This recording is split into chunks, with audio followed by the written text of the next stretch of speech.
Welcome back. It is Friday night, which means it is time to turn our attention to our New Yorker of the Week. Tonight we honor a man who's helping bring his community together by giving them the gift of movement. New York One's Roma Torre has more. This is New Yorker of the Week.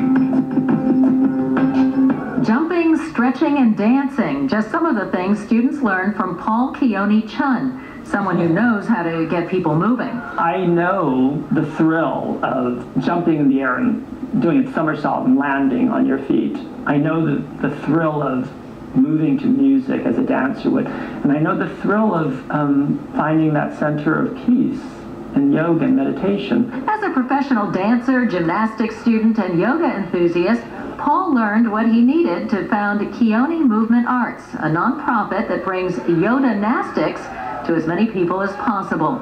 The classes are open to anyone who wants to learn, but focuses particularly on those without access to the arts. I figure out where they're at, and I give them something they can do, and then I keep building from there. Paul and KMA have taught children as young as 3, adults who may have never danced before, and young adults with special needs.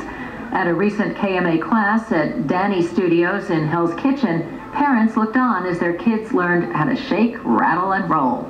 You know, when I see the smiles on the faces of the children, the students, that's what really makes me happy. And then I see the pride in the parents. It's a feeling shared by teacher Paul and those learning from him. It's always a great honor, and I would just want to say thank you to him and all the teachers that help us so many things. And so, for giving New Yorkers the opportunity to move and feel good doing it, Paul Chun is our New Yorker of the Week. Roma Torre, New York 1. And joining us now in studio is our New Yorker of the Week, Paul Chun. Sir, thank you so much for coming in. Thank you so much. For doing what you've been doing. A sweet moment watching the parents watch the children. Is that what this program is all about for you? Well, it is really about seeing the joy on everyone's faces, whether it's the children themselves or the parents, the pride they take in seeing their children do things that they thought they could never do, actually.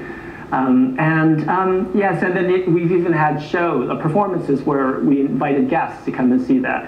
And it brought a lot of tears, and a lot of smiles. A lot of smiles, too. What changes do you see to those who visit your classes, not just physical changes? Well, I think it's a sense of confidence that they have, you know, that they can do things that they might not have thought of doing before, but just the physical confidence, the joy that comes with just being in front of people and performing. Actually, that's another thing. I mean, during our recent recital, you know, these students who normally you would think of as being very shy, they actually came and they were just so open and free in front of people, and that's just so empowering. Learning a little bit about themselves along the way. Absolutely, yes. What about you? Have you learned something about yourself along this journey? Absolutely. You know, anytime you create something that didn't exist before, it takes a lot of fortitude, a lot of courage, a lot of faith, but I learned that I could actually do this. And I think the thing that makes me so happy, looking back now, is not just the students that come to our class, not just the parents and the joy they have, but the whole support group behind all of this. We have a wonderful volunteer board. We have volunteers who come and assist in our classes. And, you know, everyone is just so excited to be part of this organization. And that has empowered me, actually. But to your point, your question, the fact that, you know, you have a dream about something, you know. We're New Yorkers, right? We all have dreams. We come to the city with dreams. And you just take the actions one step at a time, one step at a time. I never dreamed I would even be here today, so this is really wonderful. Well, we're happy to have you here. Let's talk about the organization itself. What started it many years ago, and what gave you the idea to do this?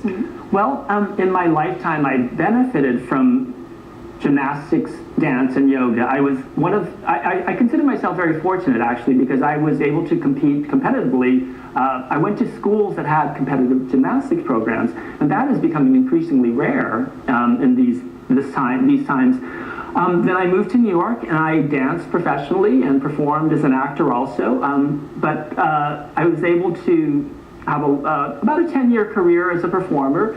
I started out as a dancer. Dance just is so transcendent. It's a beautiful thing. And then over the last 15 years or so, I got into yoga, and I'm also a professional yoga teacher as well.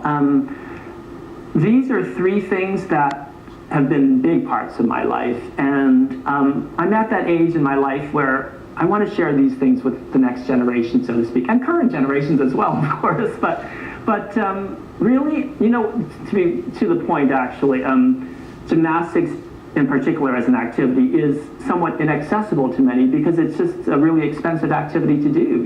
It requires expensive equipment, teachers who know what they're doing, and insurance, yes, indeed. And I see so many children and students and teens and adults around the city, and I think more people should be doing gymnastics as an activity because it's just so much fun to jump, to land on your feet, and to jump and do somersaults. And so really I think that was the impetus in the beginning. But what makes this program unique is that we combine yoga and dance to help make the gymnastics more accessible, more easier to learn. We have the website to get up for our viewers so they have a way to reach you. Thank you. There it is on the screen, keonimovementarts.org.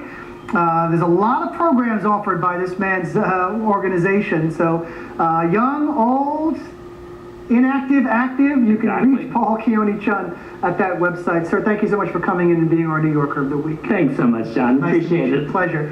If you know someone who would make a good New Yorker of the Week, let us know. Email us at nyer@ny1.com or write to us at New Yorker of the Week, 75 9th Avenue. We're on the 6th floor, New York, New York, 10011. Until the time we have for now, I'm John Schumel. Our new set debuts Monday. I'll talk with you then.